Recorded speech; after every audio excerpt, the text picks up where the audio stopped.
What's up, fam? It's your girl Jen Ether. Today we're going to do a pick a pal. Just two pals, y'all. I'm not doing 3, 4, 5 pals anymore. 2 pals is more than enough. So this reading is titled, "What do people find attractive about you?" What do people find attractive about you? Pal number one. Pal number one, baby. What do people find attractive about my pal number one?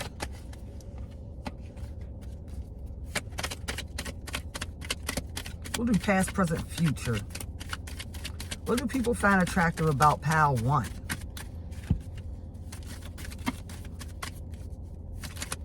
What do people find attractive about pal one? We need one more card. One more card. Okay.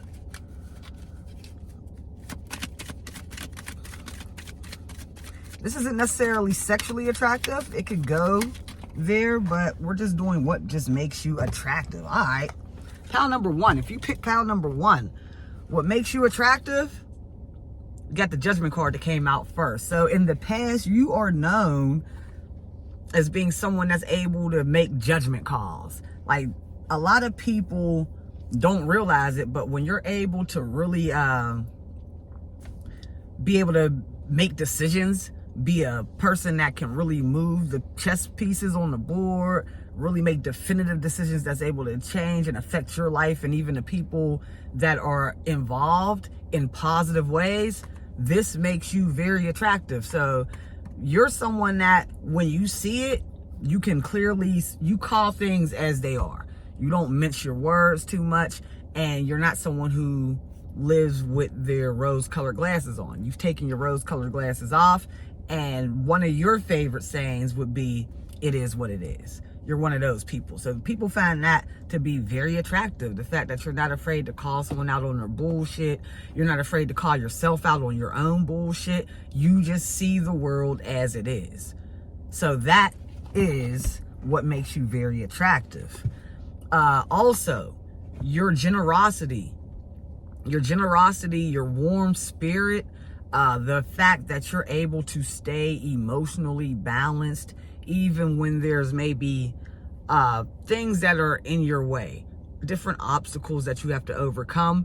You're able to not only stay emotionally balanced within to overcome said obstacle, but you're also able to still reciprocate and give to others even when you're in the midst of uncomfortable situations. So that's another thing that makes you super attractive. Pal number one. This is my favorite card. This is my Prince Ali, Ali Baba. Prince Ali, Ali Baba. Yeah, I mean, when the big parade scene, not the live action was okay, but the cartoon really takes the cake for that scene, the portrayal, what they're trying to portray. So with you, it's different though. In that scene, he was actually faking it. This is more so the manifestation of you going through all of those different phases of trying to figure out who you are as a person. Then even in the sense of fake it till you make it, because you're starting to embody your truest self, but you're actually at like the precipice. You haven't fully fledged into that version of yourself yet. But now, at this moment, people have seen you overcome so many obstacles in your life. They've seen you personally transform internally, mentally, physically, spiritually, so many times that this is what makes you attractive. Not just because you've done all these things, but because all of these things that you've decided to do led you to this victory. So that is what makes you attractive. Let's get a couple more cards for pal number one. What makes them attractive? What makes my pal number one so attractive?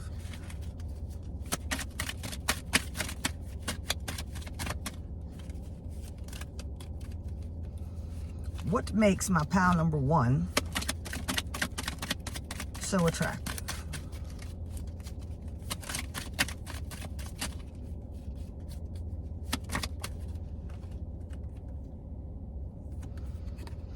Okay, people are quite aware that you're someone that is paying attention. The Page of Swords is someone that's doing their research.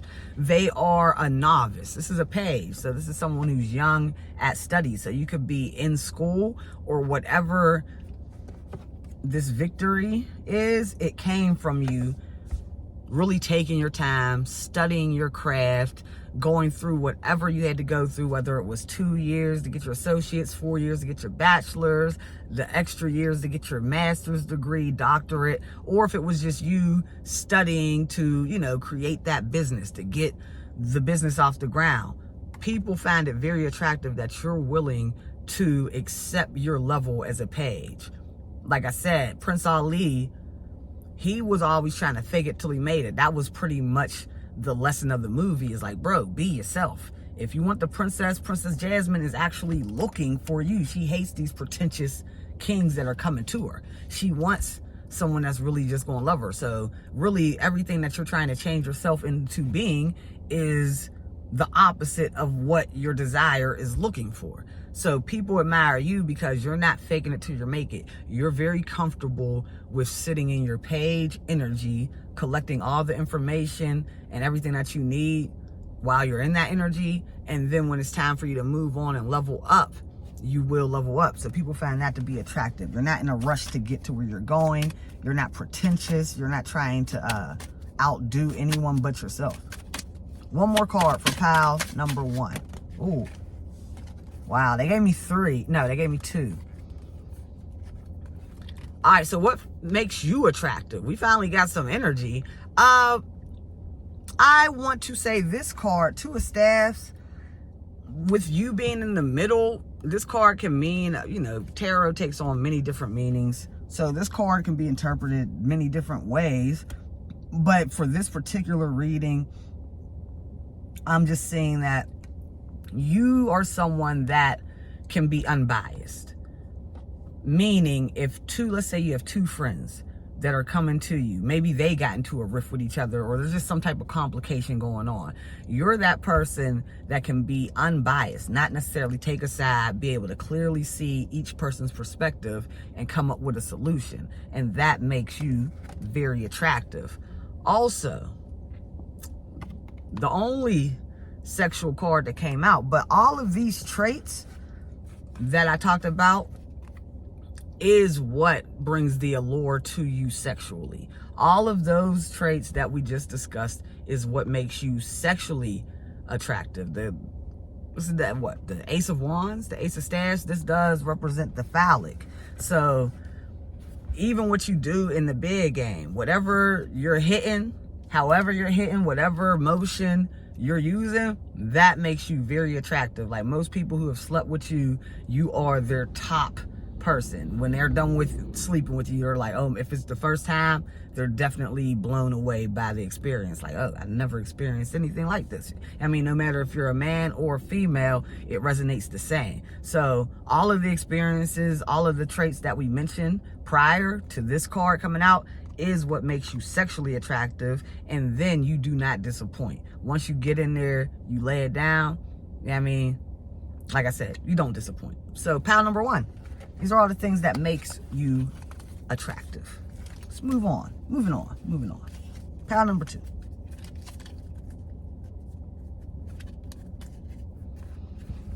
Pile number 2.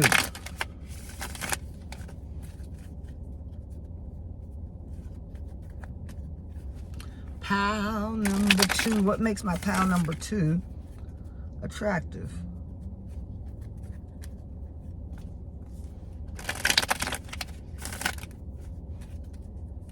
What makes pile number 2 attractive?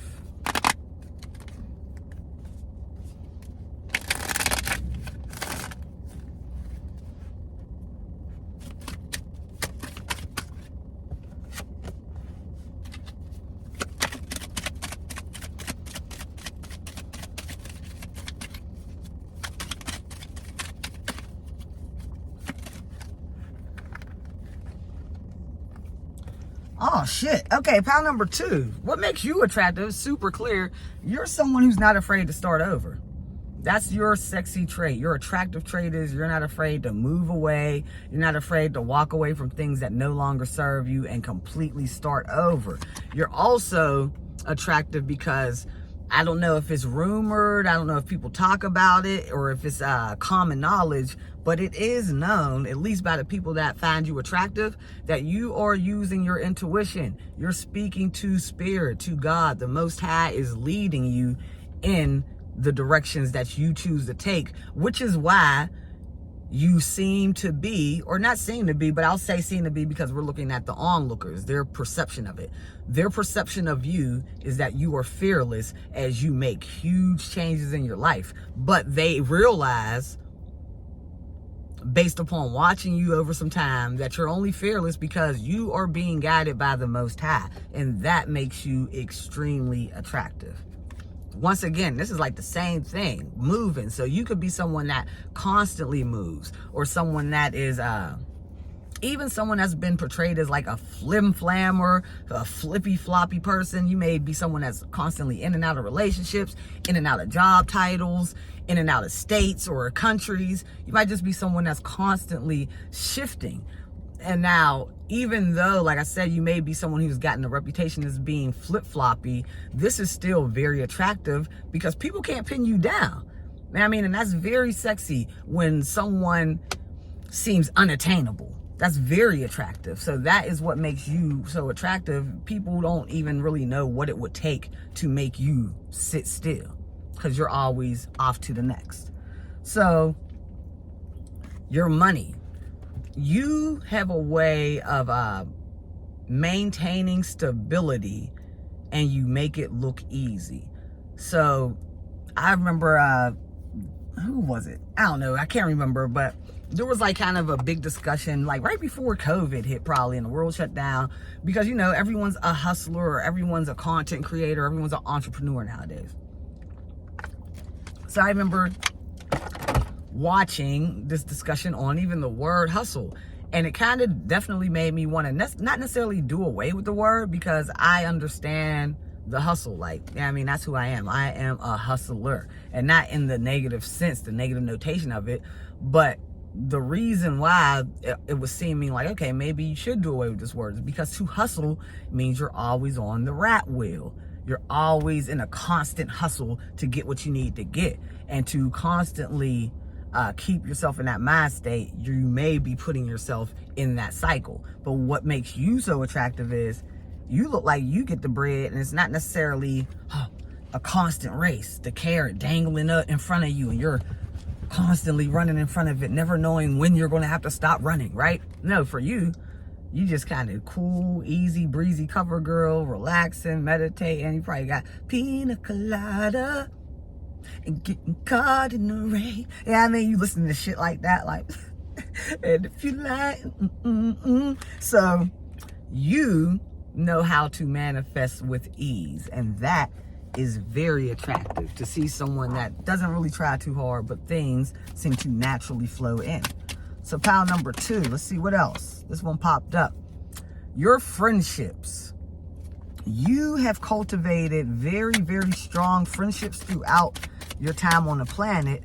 And even for, I mean, of course you're attractive to your friends, but I'm talking about, these are people that aren't necessarily in that close friend group. They just know of it. They've seen you interact within it, and they find it to be very attractive how you cater to your friends, how you love your friends and family, and basically how you are always there for them emotionally. That's very attractive. High priestess energy. This goes back to, listen, you tapped in. People know that you are tapped in. You're not necessarily here on a worldly experience alone. Of course, if you're on the planet, you're experiencing worldly-ish.